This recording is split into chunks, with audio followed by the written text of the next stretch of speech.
Soyot. Here's Nico. He'll try to test the defense of Mpbl. Off-balance shot. That doesn't work. Mpbl. Working a bit of, looking some clock here. Minute and a half remaining. Maguliano to Mpbl. 6-point lead for Pangasinan. Mpbl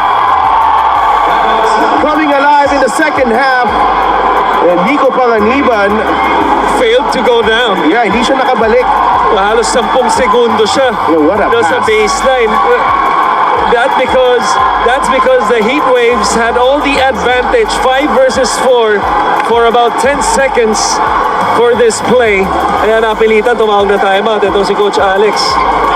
6-point lead, 1:31 remaining. Tago dito. Mag-goals ka lang. Tago, go screen. Baka maganyan. Goals dito, pero kung meron, go. Kung wala, ready tayo. Okay?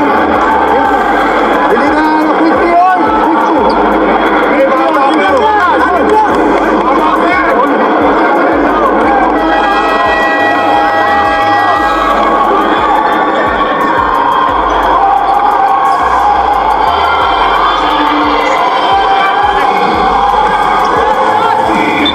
Mpbl, JP Magulian, and Vic Manuel combining for 29 points in Game 2.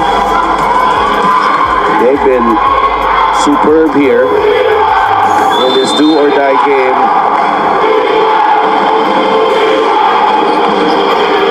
JC Colliar is in the game, forced at the 1. They need a basket here.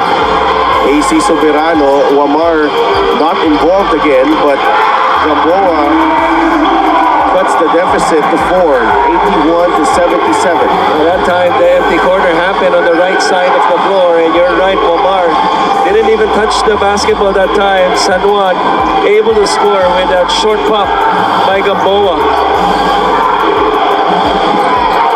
Ulanadi, Colliar sticking close to him. There's a pick. And in with a jumper, short. Ulanadi, the loose ball ends up with Omar. Here's Gamboa. Finds Soberano. Nandun si Gabo.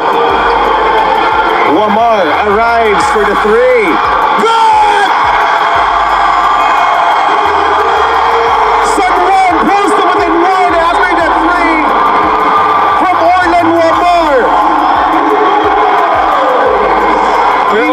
He was late getting back, Christian. Right, he didn't plan to go down, thought that something would happen, but Soberano didn't like what he saw. And as soon as he pulled it back, Orlan Omar sprinted to the open spot. Again, good recognition by Gamboa on that cross-court pass. 81-80, 47.4 seconds remaining. A lot of people thought that this was a good deal.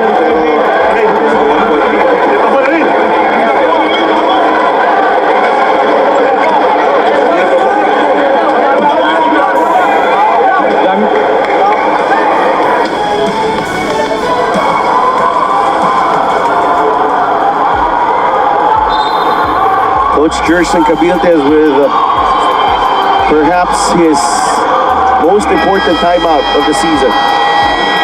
Nalin Bulanadi missing that jumper. He's now 4 of 17 for the ball game, 15 points. The 5 on the floor for Pangasinan, Maguliano, who will inbound. Mabunak, Bulanadi, Gabo, and Vic Manuel. Aldrich Ramos is coming in for JC Colliar. Magdidepensa for San Juan, Gamboa, Ramos, Maiquez, Alforque, and Wamar.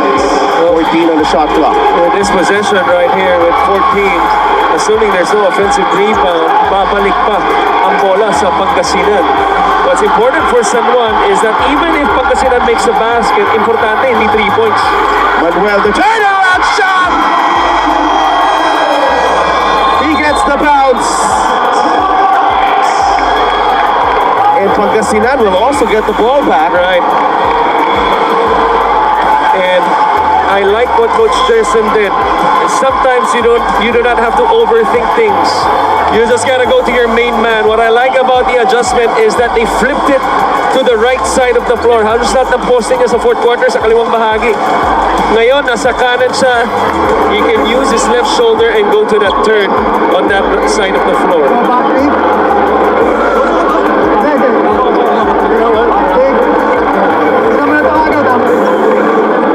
Okay, kung wala, let's go zoom. Right away.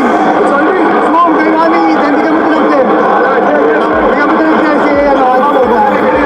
Wait, Thor.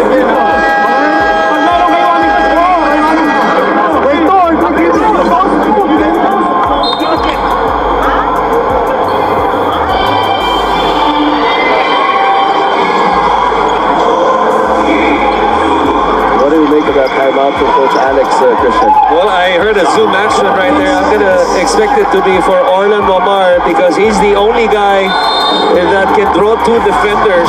I think for Pangasinan, I expect them to switch all screens because the last thing, there's the zoom action. The last thing you want to give up here is a three-pointer.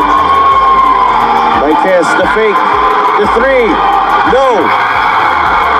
Pulgar, Gamboa will shoot, short, rebound Maguliano. A big stop for Pangasinan. 14.9 seconds remaining. JP Maguliano will go to the free throw line. And obviously San Juan had all the chances to tie the ball game, even had a second chance. But one thing that you'll notice in this picture, Sidel, aside from the miss and the offensive rebound, where's Orlan Wamar in the picture? He was in the half court because he's being denied by the basketball, but I'm really surprised. I don't know if it's fatigue, but this is not the Orlan Wamar that I'm used to seeing all throughout the seasons in the Mpbl. Usually, gusto niya yung mga ganitong sitwasyon. Kukunin niya yung bola. Kahit na dalawa pa, yung tumatao sa kanya, kukunin niya yung bola. And Coach Juan Garcia of the Abra Solid North Weavers waiting in the wings. Maguliano trying to seal the deal here at the line. No good! A chance for San Juan. Pulgar stops, finds Wamar. Two players ganging up on Orlan. Gamboa, a three! No! And Pangasinan is moving on! The Heat Waves are advancing to the North Division Finals for the first time in franchise history. What a win here on the road! The Pangasinan Heat Waves take down the perennial North Division finalists in the San Juan Knights. They dodged a bullet with that three-pointer from Arvin Gamboa that did not go in. But his head Gamboa, Jerson Cabildes, Mike Mabulak, Jay Collado. It's been a while since they've tasted this. And they're coming back to a place where they feel they belong. I'm not really surprised with this achievement by Pangasinan because we've been saying all season long, considering the personnel, not only from the players but even the coaching staff, the experience that Coach Jerson brings. One of six teams coming into the seventh season that has a championship under his belt. Yeah. You know, because what's the saying? Looks can be deceiving, right? It was the same thing with Pangasinan. Don't be deceived by them being the seventh seed because they've been contenders all season long and they just allowed themselves to be one step and 5 more games to get back into the finals, at least for Coach Jerson Gobierno, since we have our best player of the ball game. Sino pa nga ba? The muscle man Vic Manuel finishes with 21 points. He's our best player of the game. Powered by 747 Live. Play what you love, win what you deserve. Vic Manuel with a signature performance in these playoffs. Second straight round that Pangasinan wins a do-or-die game. Well-deserved as they enter the North Division Finals. Let's go to Gian Alianes. Vic Manuel of the Pangasinan Heatwaves is our best player of the game. He had 21 points. Vic, unang-una sa lahat, nakapasok na ang Pangasinan Heatwaves sa North Division Finals. Nakita ko medyo emotional ka ngayon. Ano nasa isip mo? Siyempre, hindi talaga namin expect to eh. So, marami hindi naniniwala na nakakarating kami dito. So, yun lang. Naglaro kami ng may puso. Talagang gusto namin manalo. Binigyan lang namin yung best namin. Saka, yung tiwala ni Coach, sinukulian lang namin lahat. Saka yung, alam ko yun, sobrang hirap ng ginagawa nila.